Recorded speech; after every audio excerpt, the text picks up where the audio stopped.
Coming today, I'd like to introduce Jill Heemstra from the University of Nebraska, and today's presentation being in 2 or 4 places at once, leveraging social sites to increase content discoverability. Well, welcome everyone.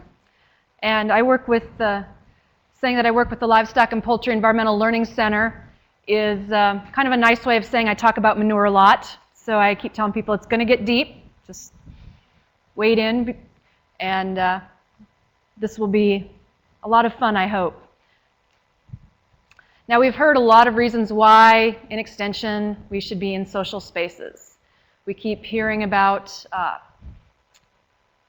the ways that we can build these connections. And so just as a kind of a quick run through, social spaces are a great way to gather information, to increase reach, find new audiences, make those connections. I put evaluation and impact with question marks behind them a lot because I'm really struggling with how to evaluate impacts. You know, we're getting pretty good at the reach bit. We're figuring out how far our stuff is traveling, our electrons are getting where. And as we'd like to say in the manure world, we're great at spreading the science.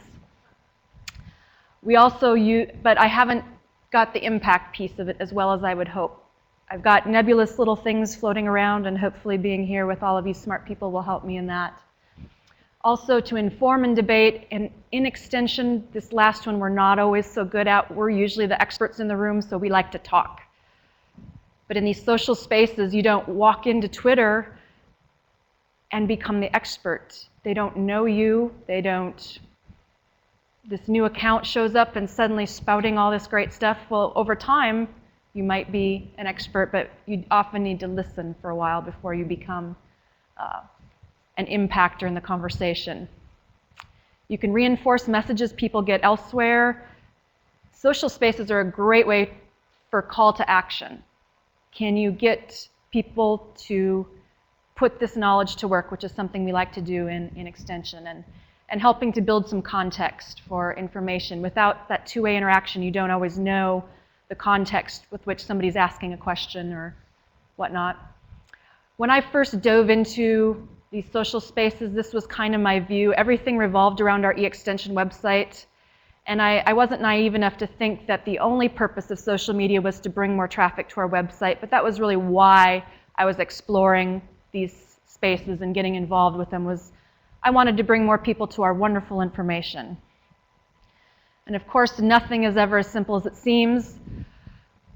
We've got a lot of these nodes which stand on their own. We've even rethought the purpose of our website is not just to inform, but it's also to help people find other great stuff. And then, of course, the people factor. We've become a lot more people-centric in our COP since we first got going back in 2006. So I'll get into the nuts and bolts of this. How have we done some of this? We've stumbled and bumbled our way through a lot of this, figuring out how things are working, where they don't work as well. We do a good job in some areas. We do a not so good job in others. We do a good job for a while in some of these spaces, and then we back off. So if you think I'm here because I'm the expert, no, hopefully you can learn from my mistakes and do it better and teach me next year. Our channel over the past 30 days, we've had, you can see the statistics here. The one that I wanted to point out is the, where's my light? There. How many of the views are on YouTube? Only 7% of the views of our videos are because of our embedded, and almost all of our videos on YouTube are embedded somewhere on our extension.org website. Only 7% of those views are because of extension.org. 92% people are finding for YouTube. What's the largest search engine in the world? Google. What's the second largest search engine in the world? YouTube. So those 92% of people are finding those videos because they're searching for things on YouTube. And then one of the other benefits is a web page with a video on it. It's a lot more interesting than words. So we also do that. But really, the 3 big factors here, search, and then make it more interesting, are why we use YouTube. It is so disheartening for me to go and find a really awesome extension video on YouTube, and it's named ytcalibration.mp4. There is no description, there are no tags, and so all of the related videos on the side have nothing to do with whatever the topic is. I don't know, unless they're really good at identifying their channel, I don't know necessarily who put it up. So people find this great video on YouTube, but then where do they go? How do they find your site? How do they find related content that you might have? It takes time, but we are very careful to write nice descriptions on all of our YouTube videos. We take the time to put tags on them, and content that's grouped, we try really hard to make sure they have at least half a dozen tags that are similar so that these others in the group show up in the related videos. If it's really grouped, we'll make them into playlists so that if it's people watch the one, the next one in the playlist will begin after that, and hopefully you've got them with your awesome content and they'll see the rest of the related content.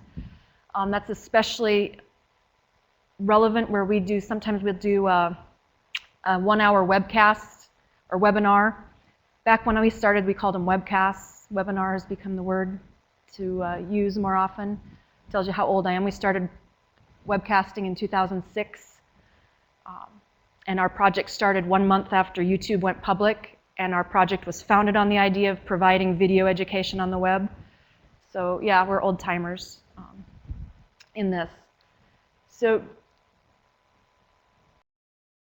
the tags, the related videos, the playlists, all of this will help bring people in and give them some more of the content. And then in the description, we put a link back to our website. It could be a very specific page within the website. It could be just our home page.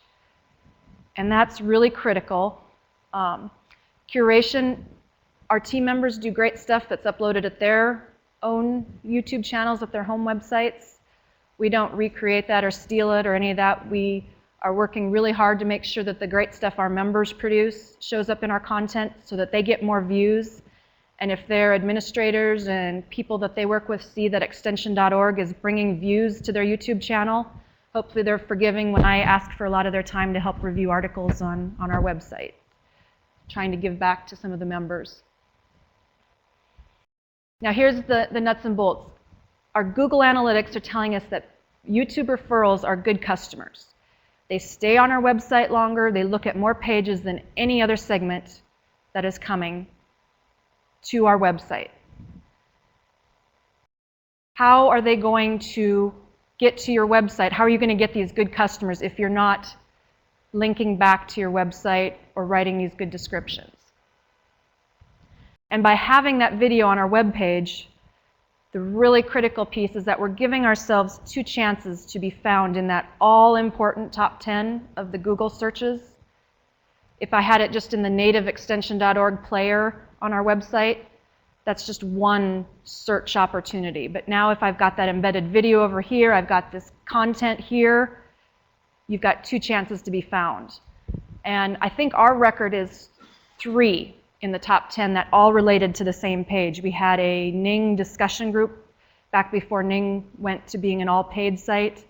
We had a page about managing dead animals, and we had, can't remember if it was a YouTube video or a Vimeo video, but you Googled mortality, animal mortality management, and for that 2-week stretch, all 3 of those were in the top 10 of Google searches. So we hit the trifecta. We were really proud of ourselves.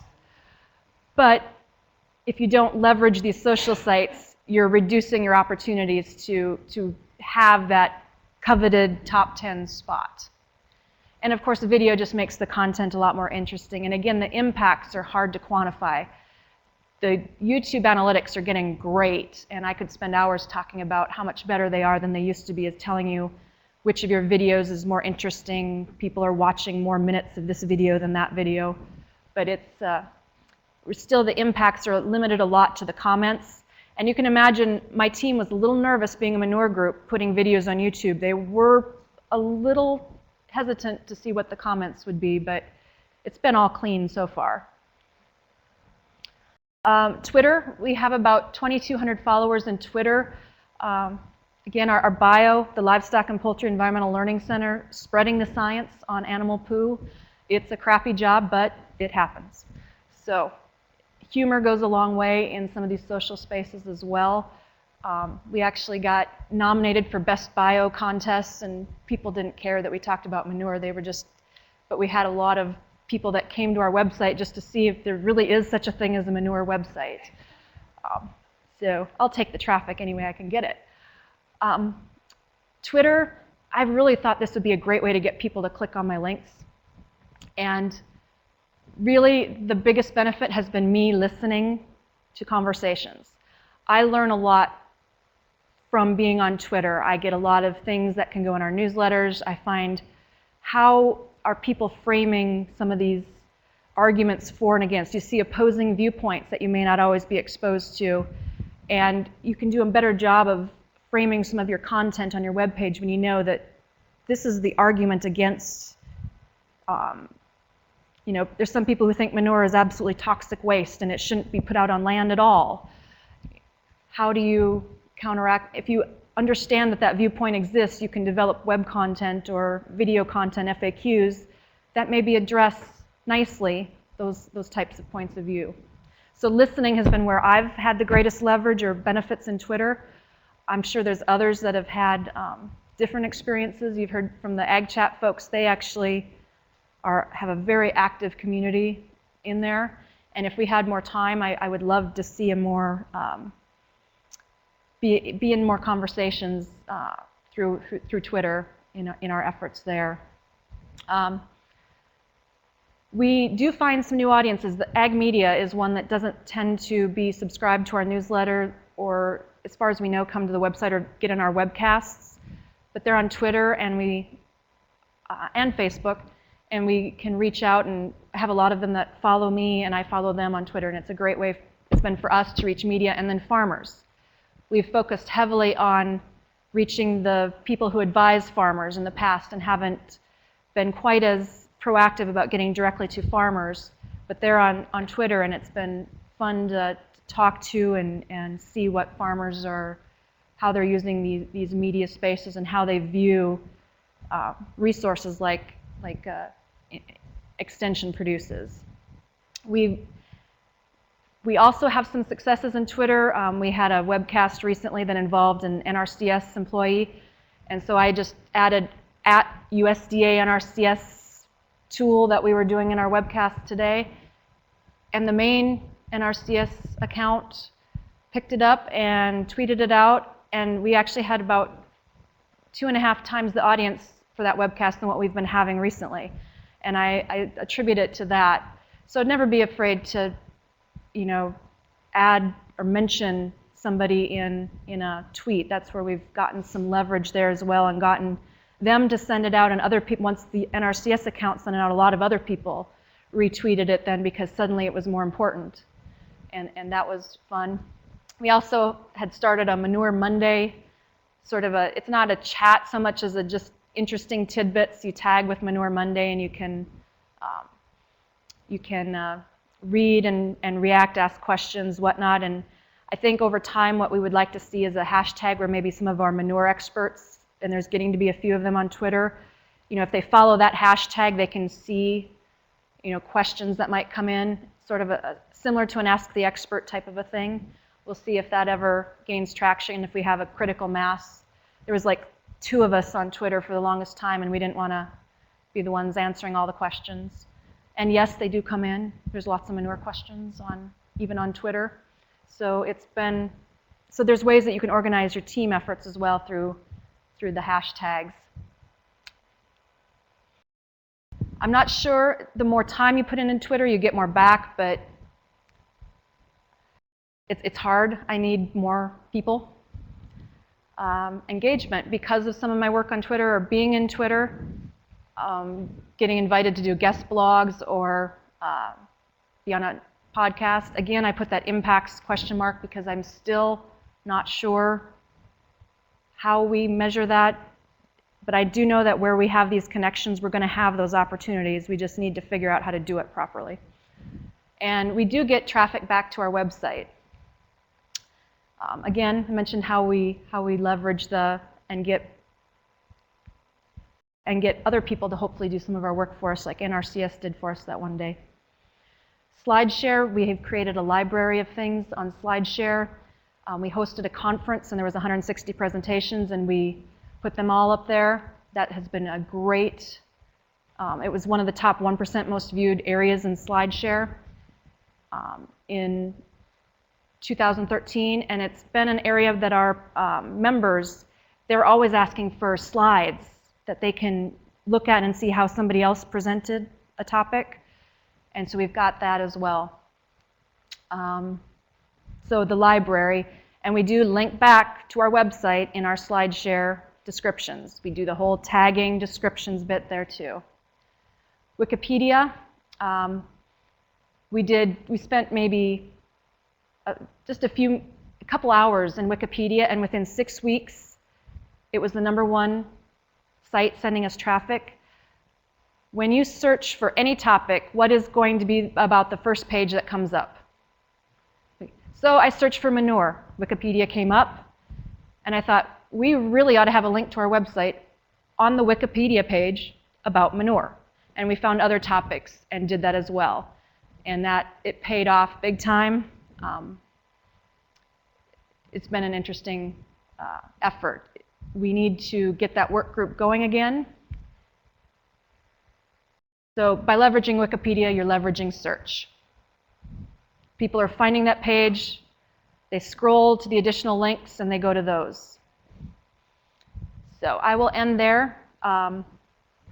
Yes, I will end there, because we haven't done a lot in Facebook. I get mixed signals there. We get a lot of traffic because of Facebook, but I don't think it's through our efforts. And I'm not sure what's going on there. But those are how we've used some of these sites. I encourage you to look into helping people find ways to get to your content through linking back to your site, through being parts of social conversations and telling people about the sites. And hopefully in a couple of years, we can all have a nice discussion about the impacts that this kind of information and connection has. And we have a great story to tell our administrators as part B. So that I went over, and I apologize. We have time for a few questions. Yes? Actually, could we start with the microphone over here? I can repeat it. I'll repeat it. Okay. Wikipedia, how y'all work that? Okay. Yeah, on Wikipedia, like I said, it became obvious when we were searching for different things that anaerobic digester, manure, dairy farm, all of that, those were the top pages. And so we had a face-to-face team meeting, and folks got interested in the idea of actually going in and getting a Wikipedia account and adding links to some of our, not only our extension.org content, but stuff they had developed at their own institutions. And so we met by conference call 2 or 3 times, and we divvied up who wants to take this word, who wants to take that word, and everybody picked 3 or 4 terms that they took, and they were responsible for, at the very least, in the external links section on a Wikipedia page, adding a link to some kind of credible. There was people outside of land-grant university system involved in this as well, but credible research-based, sites, and save it, and go back in a week or 2 and make sure that nobody had erased it or whatnot. A couple people were more ambitious, and they actually edited a page and corrected information. For example, originally the term CAFO, which is a regulatory term from EPA, a concentrated animal feeding operation. If you would search for that on Wikipedia, you would have gotten redirected to a page called factory farming. And so one of our ambitious members, he actually created a page on CAFO, but he didn't destroy that factory farming. He just made it a link. He said, okay, you can also see this page on factory farming. So he didn't destroy the work somebody else had done, because that's kind of a no-no in Wikipedia. You don't just wreck everything. But And I said, so then that's been about 2 years, and we're going to need to probably take another look again and see if there's some more things or more places where we could go and do that effort in. And said maybe 30 hours of people time went into it, and it was very immediate and very apparent quickly that people were coming to our website from Wikipedia because of that effort.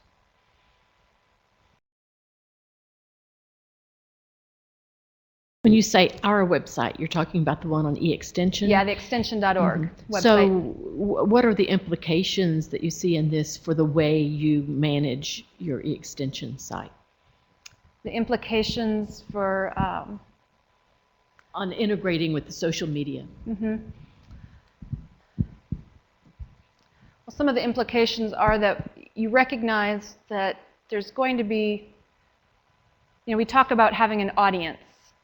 Well, you don't control who comes to your website. You may know, if you're having a face-to-face workshop, you know who's been invited or who might be there.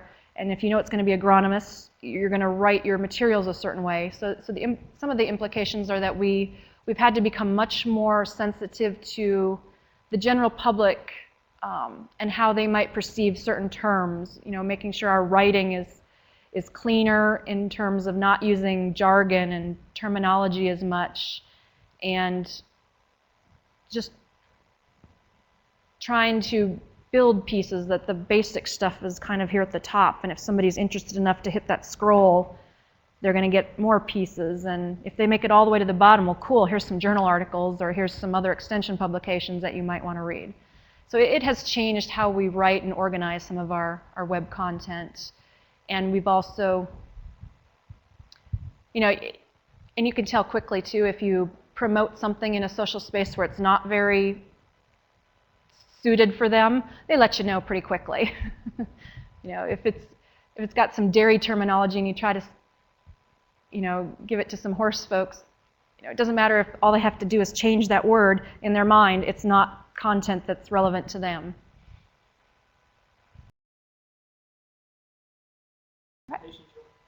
Thank you.